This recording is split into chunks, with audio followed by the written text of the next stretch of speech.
ಜನೌಷಧಿ ಕೇಂದ್ರ ರದ್ದು ಆದಲ್ಲಿ ರಾಜ್ಯಾದ್ಯಂತ ಉಗ್ರ ಹೋರಾಟ ಎಚ್ಚರಿಕೆ.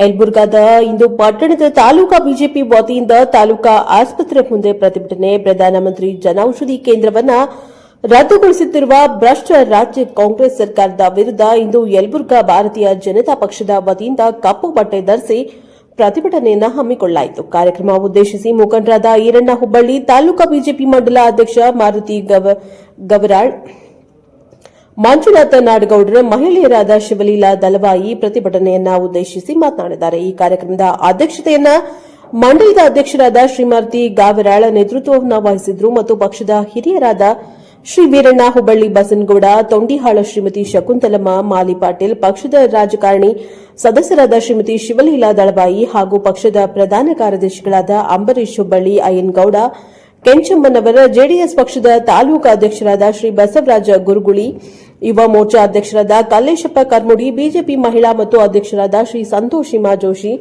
ಪಟ್ಟಣದ ಪಂಚಾಯಿತಿಯ ಸದಸ್ಯರಾದ ವಸಂತ ಬಾವಿಮನಿ, ಕಳಕಪ್ಪ ತಳವಾರ್, ಬಸಲಿಂಗಪ್ಪ ಕೊತ್ತಲ್, ಅಶೋಕ್ ಅರಕೇರಿ, ಮುಖಂಡರಾದ ಈರಪ್ಪ ಬಣಕಾರ, ದೊಡ್ಡಯ್ಯ ಗುರುವಿನ, ಸಿದ್ದರಾಮೇಶ್ವರ ಬೆಲೇರಿ, ಸಿದ್ದಲಿಂಗಯ್ಯ ಅಜ್ಜರ, ಮಂಜುನಾಥ ನಾಡಗೌಡರು, ರವಿ ಕಲಬುರ್ಗಿ, ಹನುಮಂತ ರಾಥೋಡ್, ಸುರೇಶ್ ಹೊಸಳ್ಳಿ, ಕರ್ಬಸಯ್ಯ ಬಿನ್ನಾಳ್, ಬಸವರಾಜ ಅಲಕೇರಿ, ಮಂಗಳೇಶ್ ಮಂಗಳೂರು, ಪ್ರಕಾಶ್ ಬೋರಣ್ಣವರ್, ವೀರೇಶ್ ಸಬರದ್, ಗುಂಡಪ್ಪ ಹಾಗೂ ಎಸ್ಸಿ ಮೋರ್ಚಾ ತಾಲೂಕಾ ಪ್ರಧಾನ ಕಾರ್ಯದರ್ಶಿಯಾದ ಲಕ್ಷ್ಮಣ್ ಕಾಳಿ, ಬಿಜೆಪಿ ಯುವ ಮೋರ್ಚಾ ತಾಲೂಕಾ ಪ್ರಧಾನ ಕಾರ್ಯದರ್ಶಿಯಾದ ಪ್ರಕಾಶ್ ಶಿರಮನಿ, ಪ್ರಕಾಶ್ ಬೋರಣ್ಣವರ್, ಮಲ್ಲು ಚಕ್ಲಿ, ಶಂಕರ್ ಬಾವಿಮನಿ, ಬಸವರಾಜ ನಿಂಗೋಚಿ, ಮಹಿಳಾ ಮೋರ್ಚಾದ ಪದಾಧಿಕಾರಿಗಳಾದಂತಹ ನಾಗರತ್ನ ಸೋಮನಗೌಡ, ಪಾರ್ವತಿ ಅನಸಿ, ಬಸಮ್ಮ ಗದಗಿನಮಠ, ಬಸಮ್ಮ ಗೋಂದಿ, ನೇತ್ರ ಹಿರೇಮಠ, ಗೌತಮ್ ಜೋಶಿ ಹಾಗೂ ಬಿಜೆಪಿ ಪಕ್ಷದ ಮುಖಂಡರು, ಕಾರ್ಯಕರ್ತರು, ಮಹಿಳಾ ಪದಾಧಿಕಾರಿಗಳು ಇನ್ನಿತರರು ಭಾಗವಹಿಸಿದ್ದರು.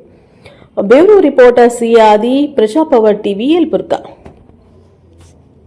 ಬಡವರ ಪಾಲಿಗೆ ರಾಯರೆಡ್ಡಿ ಅವರು ವರದಾನ ಅಂತ ನಾವು ಕೂಡ ವೇದಿಕೆ ಮೇಲೆ ಹೇಳ್ಬಯಸ್ತಾ ಇದ್ದೀವಿ. ಅಕಸ್ಮಿತವಾಗಿ ಈ ಜನೌಷಧ ಕೇಂದ್ರವನ್ನ ಮುಚ್ಚಿದ್ದಾದ್ರೆ, ಇವನ್ನು ಹೊರಗೆ ಹಾಕಿದ್ದಾದ್ರೆ ಬಡವರ ಪಾಲಿನ ಮಾರ್ಕ ಈ ಸರ್ಕಾರ ಅಂತಕ್ಕಂಥದ್ದನ್ನ ಘಂಟಾಘೋಷವಾಗಿ ನಾವು ಹೇಳ್ಬಯಸ್ತೀವಿ ಅಂತಕ್ಕಂಥ ಮಾತನ್ನು ಹೇಳ್ತಾ, ಬಹುಶಃ ಇದು ಕೇವಲ ಯಲಬುರ್ಗಾದಲ್ಲೆಲ್ಲ ಇಡೀ ರಾಜ್ಯದ ತುಂಬ ಈ ಹೋರಾಟ ಪ್ರಾರಂಭ ಆಗ್ತಾ ಇದೆ. ಬೆಂಕಿ ಹತ್ತುವ ಮುನ್ನ ಬಡವರ ಪಾಲಿನ ಔಷಧ ಕೇಂದ್ರವನ್ನ ಉಳಿಸಿ ಜನಸಾಮಾನ್ಯರ ಮಧ್ಯೆ ಉತ್ಪಾದನೆ ಮಾಡ್ತಾ ಇದ್ದಾರೆ.